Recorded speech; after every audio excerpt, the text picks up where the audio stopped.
नमस्कार, तुमच्या सर्वांचं स्वागत करतो आपल्या चॅनल. मित्रांनो, महाराष्ट्रातील अनेक ग्रामपंचायती त्यांच्या ग्रामसभेला घेतलेल्या निर्णयामुळे नेहमीच चर्चेत राहतात. परंतु सध्या महाराष्ट्रातील एका ग्रामपंचायतीने असा निर्णय घेतलाय ज्यामुळे संपूर्ण महाराष्ट्राच्याच नव्हे तर संपूर्ण देशभराच्या मोठ्या प्रमाणात भुवया उंचावल्या गेल्या आहेत आणि तिथून काही ना काही धडा घेतला गेला पाहिजे अशी निर्णय जो आहे त्या ग्रामपंचायतीने घेतलाय. तर नेमका निर्णय काय घेतलाय संपूर्ण माहिती आपण जाणून घेणार आहोत. परंतु तत्पूर्वी तुम्हाला विनंती असेल, आपल्या चॅनलवरती तुम्ही जर नवीन असाल तर चॅनलला नक्कीच सबस्क्राईब करा. तर मित्रांनो, त्याचं झालं असं की महाराष्ट्रामध्ये सौंदाळा नावाचं एक गाव आहे. त्या ठिकाणी थेट त्या ग्रामपंचायतीने निर्णय घेतला की आजपासून गावामध्ये कोणतीही जात वगैरे राहणार नाही. इथून पुढे जर कोणाला जात विचारल्या गेली तर त्याची जात फक्त मानवता हीच सांगितली जाईल आणि त्यामुळे आपल्या ग्रामपंचायतीमध्ये किंवा सौंदाळा या गावामध्ये इथून पुढे जात वगैरे जातपात या गोष्टी मानल्या जाणार नाहीयेत. तर मित्रांनो, आपल्या सर्वांना माहित आहे महाराष्ट्रात अनेक ग्रामपंचायत आहेत आणि त्यांच्या अनेक निर्णयांमुळे वेगवेगळ्या निर्णयांमुळे त्या नेहमी चर्चेत राहतात.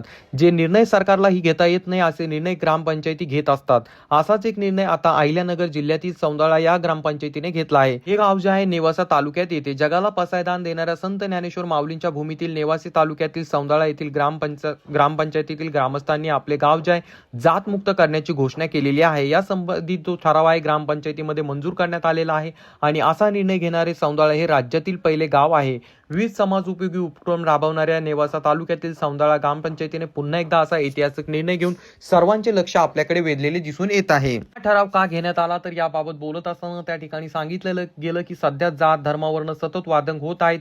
त्याचा परिणाम समाजावर गावावर होत आहे. त्यामुळे आपल्या गावापासून जात मुक्तीची सुरुवात करण्यासाठी सौंदाळा ग्रामस्थांनी हा पुढाकार घेतलेला आहे. गावात स्वातंत्र्यता, समता, बंधुता अंगीकारण्यासाठी जातमुक्त करण्याचा हा निर्णय या गावाकडनं घेण्यात आलेला आहे. गावातील वेगवेगळ्या 15 लोकांनी रक्तदान करून एकोपा दाखविलेला देखील आहे. त्यानंतर त्या ठिकाणी सरपंच शरद आरगडे यांच्या अध्यक्षतेखाली झालेल्या ग्रामसभेत गाव जे आहे मित्रांनो जातमुक्त करण्याची घोषणा त्या ठिकाणी करण्यात आलेली आहे. महाराष्ट्र ग्रामपंचायत अधिनियम 1958 नुसार ग्रामसभेला गावाच्या सामाजिक, शैक्षणिक व नैतिक विकासासंबंधी तसेच सार्वजनिक हिताच्या विषयांवरती ठराव करण्याचा अधिकार आहे. या अधिकाराचा वापर करून हा निर्णय घेण्यात आलेला आहे. मग ह्या गावाने हा जो निर्णय घेतला तर या ठरावामुळे नेमकं काय होणार आहे तर तुम्हाला सांगू इच्छितो. गावात जात, पंथ, धर्म, वंश याबाबत भेदभाव केला जाणार नाही. सर्व नागरिक समान आहेत. माझी जात मानव आहे ही भावना स्वीकारल्या जाईल. आंतरजाती विवाह होतील त्यासाठी सर्व मदत देखील केली जाईल. सार्वजनिक ठिकाणी शासकीय योजना, ग्रामपंचायती सेवा, सामाजिक धार्मिक कार्यक्रम, विवाह, सण, उत्सव, जातीभेद बंद केले जातील. कोणती जातीनिहाय प्रथा, भेदभाव, बहिष्कार, अस्पृश्यता, सामाजिक अन्याय आढळल्यास ग्रामसभा, ग्रामपंचायत तात्काळ त्यावरती कारवाई करणार आहे. सौंदाळा गाव जातमुक्त म्हणून घोषित करण्यात येत आहे. तसे फलक देखील त्या ठिकाणी लावण्यात आलेले आहे. सोशल मीडियावर जातीय भेदभाव संदेश करणार नाही, कुणालाही करू देणार नाही असा देखील या ठिकाणी निर्णय घेण्यात आलेला आहे. शासनाच्या समता व सामाजिक न्याय योजनांची प्रभावी अंमलबजावणी देखील करण्यात येईल. तर सौंदाळा गावाने पहिल्यांदाच असा ऐतिहासिक निर्णय घेतलाय का तर नाही. या अगोदर देखील त्यांनी खूप सारे निर्णय घेतलेले आहे. अहिल्यानगर म्हणजे अहमदनगर जिल्ह्यात हे गाव येतं. 2011च्या जनगणनेनुसार या गावाची लोकसंख्या जवळपास 1800 आहे. हे गाव तंटमुक्त आहे. तसा पुरस्कारही या गावाला मिळाला आहे. या गावाने नेहमीच समाजाचा आणि गावाचा विकास पाहिला आहे. या दृष्टीने चांगले निर्णय घेतलेले आहेत. गावची ही ग्रामपंचायतीला चांगली साथ लाभली, त्यामुळे आतापर्यंत चांगले निर्णय घेण्यात आलेले आहेत. त्यामुळे संपूर्ण राज्यामध्ये त्यांचं मोठ्या प्रमाणात कौतुक देखील होतं. यासोबत सौंदाळा गावामध्ये आणखी एक खूप सुंदर असा निर्णय घेण्यात आलेला आहे. सौंदाळा ग्रामपंचायतीच्या ठरावानुसार गावात जर कोणी शिवी दिली तर त्याला 500 रुपये दंड केला जाईल. अनेक वेळा भांडण झाल्यावर कारण नसताना आई बहिणीवरनं शिवीगाळ केली जाते. त्यात आई बहिणींची चुकी नसताना असे शब्द वापरले जातात.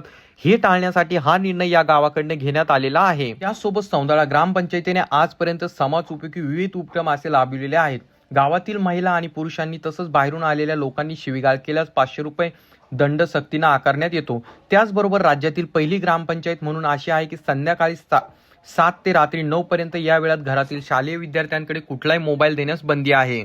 आणि जर समजा एखाद्या परिवाराने मोबाईल दिलास तर त्यांना 500 रुपयापर्यंत दंड देखील ठोकण्यात येतो. असे अनेक निर्णय ह्या गावाने घेतलेले आहेत. त्याचसोबत हुंडा घेणाऱ्यांची माहिती कळवा आणि 5000 रुपये मिळवा ही देखील योजना किंवा असा निर्णय देखील या ग्रामपंचायतीमध्ये राबविण्यात आलेला आहे. आणि त्यासोबत सकाळी ठीक 10 वाजता गावामध्ये भोंग्यावरती राष्ट्रगीत लावण्यात येतं आणि त्याचा आवाज ज्याला ऐकू येईल त्याला जाग्यावरती उभं राहावं लागतं अशी देखील या ठिकाणी योजना राबविण्यात आलेली आहे. तर मित्रांनो, तुम्हाला सांगू इच्छितो, सौंदाळा या गावाने अशी योजना लाभून किंवा अशा गोष्टी घडवून आणल्या, त्यामुळे मोठ्या प्रमाणात कौतुक होताना दिसत आहे. जसा महाराष्ट्र डॉक्टर बाबासाहेब आंबेडकर, छत्रपती शिवाजी महाराज, महात्मा फुले यांसारख्या महापुरुषांना हवा होता, तशीच महानगरपालिका या ठिकाणी घडविताना या ठिकाणी दिसत आहे. कदाचित हे महाराष्ट्रातील पहिलं पाऊल असेल आणि यानंतर आता या गावाचा आदर्श घेत बाकीच्या ग्रामपंचायती देखील असा निर्णय घेतील. तरी तुम्हाला याबाबत काय वाटतं, खाली कॉमेंट करून सांगा. चॅनलवरती नवीन असाल तर चॅनलला नक्कीच सबस्क्राईब करा.